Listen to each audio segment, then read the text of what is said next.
YouTube start பண்ண டைம்ல பார்த்தீங்கன்னா, வெட்கமே இல்லாம எங்க வீட்டுக்கு யார் வந்தாலும் சரி, என் ஆஃபீஸ்லயும் சரி, ஃப்ரெண்ட்ஸ் ஃபோன் கிடைச்சதுன்னா, நானே போயிட்டு என்னோட யூடியூப் சேனல நானே சப்ஸ்கிரைப் பண்ணி விட்டுருவேங்க. இந்த மானங்கெட்ட வேலைய ரொம்ப காலமா பண்ணிட்டு இருந்தேன்.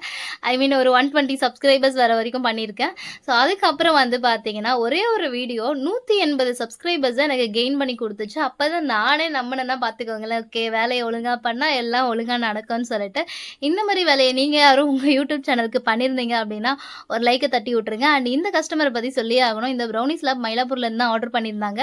அன்னைக்கு என்னால டெலிவரி குடுக்க முடியல. வெளில குடுத்துக்கோங்கன்னு சொன்னேன். இல்ல சிஸ்டர் என் ஃப்ரெண்டு வீடு குடுவாஞ்சேரில தான் இருக்கு. நீங்க அங்க குடுத்துருங்க. அவங்க கொண்டு வந்து தருவாங்கன்னு சொன்னாங்க.